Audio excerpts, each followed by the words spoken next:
Today I'm going to talk to you about Star in the Jar, which is a reward system that parents or carers can use in helping their children with good behaviour. So Star in the Jar is really simple to set up. All you need is a jar. If you don't have a jar, that's okay. You can use perhaps a plastic tub or a cup that's see-through, anything that's safe and anything that the child can see into to see their stars. Also, you'll need some stars. So I've printed some stars off, but you don't have to.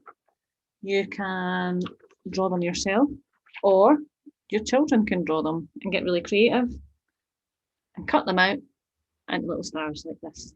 And remember to let them choose a different colour each child so they know whose star is who. So Star in the Jar is for children of all ages.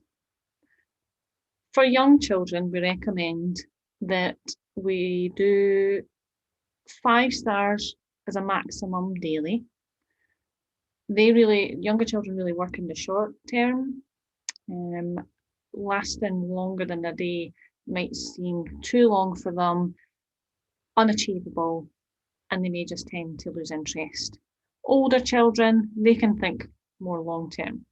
So we would recommend 30 stars over the week, and at the end of the week, they get the reward. So you want to think about the rewards that your children will receive. We advise that you don't give them monetary rewards and you don't give them gifts or presents. What we really want to see is quality time with parents, grandparents, cousins, people that they love and people that they can have fun with. So your reward should be based around things like that. It might be doing a jigsaw with your child. It might be baking cakes with Granny. It might be a sleepover at cousin's house. These are all rewards that are fun and that are about spending quality time together. So you can talk to your children and get them to come up with some ideas about what rewards they think they would like. You might want to make a list of rewards so it's easier to refer to, so that you can encourage your children. And remember, when you get 5 rewards at the end of today, we get to build a jigsaw, or we get to read your favourite story.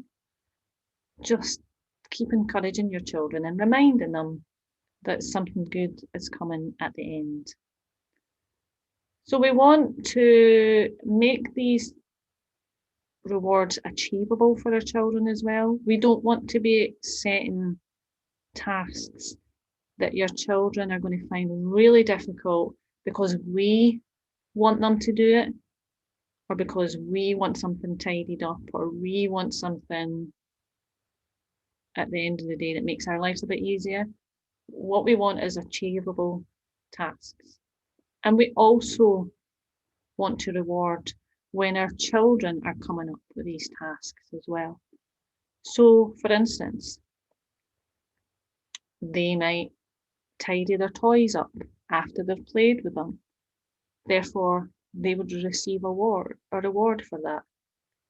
You might encourage them to do it and say, if you tidy your toys up, you will get a star in your jar. But we also want to reward them for things that they've done on their own initiative. For instance, perhaps their brother has been playing with the toys and hasn't put them away. But his sister has said, look, mummy, I've tidied up my brother's toys. Then they would get a reward for them because they've really taken initiative and are really showing good behaviour. What we don't want to do is use punishment, bribery with our kids, because then they just lose interest. We also don't want to give stars out for chores and things that kids maybe are already doing. So if they're already dusting their room, and that's something they do every day, we don't want to give them a star in their jar for that. because that's something that they do anyway. And that's not something that they're going to get a real sense of achievement from. We want new things. We also don't necessarily want to be taking stars away unless it's for really, really challenging behaviour, such as they may have hit their sibling, they may be swearing. These are the things that we might take stars away, but we've got to remember that for kids, this is a huge thing for them, and it has a huge impact on them, and actually might escalate behaviour that we don't want to see. It can be really upsetting to a child, especially when they've worked so hard. They might have 4 stars and they've only got 1 to get, and we take a star away, and that just makes it so overwhelming for a child. And really, they may tend to give up because the task seems so hard. They've worked hard just to get the 4. They're nearly at their 5th, and that could really set a child back. So we've got to really think about whether it's beneficial to take a star away. And we also don't want to take a star away when we're feeling angry and in the moment. We want to talk to our children and discuss with them why we would be taking a star away when they've calmed down, not in the moment where they're heightened and they're upset and they're angry, because as I said, this just escalates the behaviour. So taking stars away, try and make that minimal and really stick to focus on the group behaviours. There might be a situation where your child has become really angry, but then instead of what they would normally do is hit their sibling, they've stalked up the stairs to their room. So we might want to speak to them about that as a reward. Well done for not hitting your brother. I know that you felt so angry, and that was really hard. But I'm so pleased that you were able to take yourself away out of the situation.